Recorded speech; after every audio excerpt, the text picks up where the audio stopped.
Complete হয়েছে, তার সত্ত্বেও অনেকে এখনও স্কুলে কিন্তু জয়েন করতে পারেনি, এবং স্কুলে শুধু জয়েন করতে পারেনি এমনটা নয়, তার সাথে অনেক এমন সাবজেক্ট রয়েছে যাদের কাউন্সিলিং সম্পন্ন হয়। আবার কেউ রয়েছে 9-10 কল ফর ভেরিফিকেশন, কিন্তু তাদের ডকুমেন্ট ভেরিফিকেশন বাকি, শুধু ডকুমেন্ট ভেরিফিকেশনের বাকি থাকার সাথে তাদের ইন্টারভিউ কিন্তু এখনও সম্পন্ন হয়। তাই আমরা সরকারের কাছে দাবি জানাতে এসেছি যেন অনতি অবিলম্বে এই যে কাউন্সিলিংগুলো আমাদের বাকি রয়েছে, সেই কাউন্সিলিংগুলো যাতে দ্রুত সম্পন্ন করে ক্লিয়ার মেডিকেল সম্পন্ন করে প্রত্যেকে স্কুলে ফেরার সুযোগ করে দেওয়া হয়। আমাদের এই নিয়োগ প্রক্রিয়ায় প্রচুর প্রার্থী অংশগ্রহণ করেছিলেন, যার মধ্যে একটি অংশ ছিল 2016 সালের চাকরিহারা শিক্ষক শিক্ষিকা। তাদের সাথে আমরাও পরীক্ষা অংশগ্রহণ করি, কিন্তু মার্কেটে একটা ন্যারেটিভ এতদিন ধরে ছড়ানো হচ্ছে যে অল ফ্রেশার্স আর ডিপ্রাইভড, কিন্তু এই কথাটি কিন্তু সম্পূর্ণভাবে সত্য নয়, এটি একটি অর্ধ সত্য কথা। আমরা প্রত্যেকে গেজেট দেখে সুস্থ মস্তিষ্কে সুচিন্তায় পরীক্ষায় অংশগ্রহণ করেছি, আমাদেরকে কেউ জোর করে পরীক্ষায় বসতে পারেছে, আমরা স্বেচ্ছায় পরীক্ষায় অংশগ্রহণ করেছি। তাই আমরা যেখানে পরীক্ষা অংশগ্রহণ করেছি, আমরা এমপ্যানেল হয়েছি যে সমস্ত ফ্রেশাররা, আমাদের তো কোনো অপরাধ নেই, তাহলে শুধুমাত্র কিছু মানুষ যারা দুর্ভাগ্যবশত অকৃতকার্য হয়েছে তাদের জন্য আমরা কেন সারা জীবন শুনে যাবো যে অল ফ্রেশার আর ডিপ্রাইভড? এই যে অর্ধ সত্য, এই ন্যারেটিভটিকে খণ্ডন করাও কিন্তু আমাদের একটি উদ্দেশ্য। আমাদের এখানে যারা আজকে এখানে সমবেত হয়েছে, আমরা মূলত 20,000 যে ফ্রেশার, তাদের মধ্যে থেকে আমরা তাদের প্রতিনিধি মাত্র, আরও এই 20 জন হচ্ছে 20,000-এর প্রতিনিধি।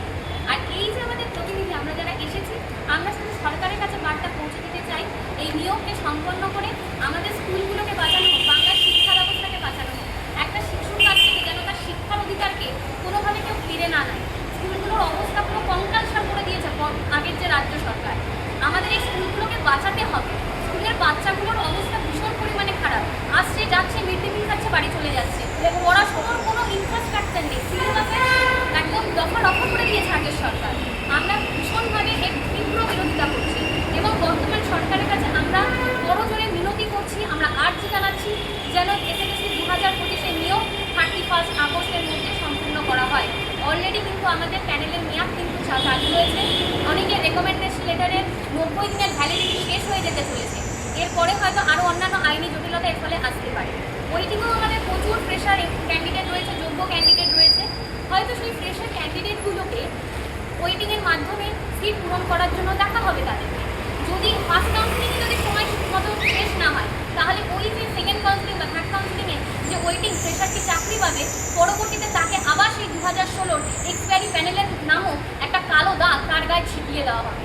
আমরা তাই সরকারের কাছে আর্জি জানাচ্ছি, আপনারা খুব দ্রুত আমাদের নিয়োগটিকে সম্পন্ন করে আমাদের যে 9, 10 এবং 11, 12 মিলিয়ে টোটাল 20 থেকে 23,000 যে পরীক্ষার্থী এমপ্যানেল হয়েছে বা হতে চলেছে, যে ফ্রেশার যারা রয়েছে, তাদের প্রত্যেককে যেন নিয়োগপত্র খুব দ্রুততার সাথে হাতে তাদেরকে দেওয়া হয় এবং তারা যাতে স্কুলে ফিরে যেতে পারে। সেই সঙ্গে উল্লেখ্য, আমাদের এই প্যানেলে কিন্তু 2016 সালে যারা পরীক্ষায় বসেছিলেন তাদের মধ্যে থেকে কিন্তু চাকরিহারা শিক্ষকদের মধ্যে 90% শিক্ষক শিক্ষিকা কিন্তু পুনর্বহাল হতে চলেছে এবং সেই সঙ্গে ফ্রেশারদের সংখ্যাটা 67%।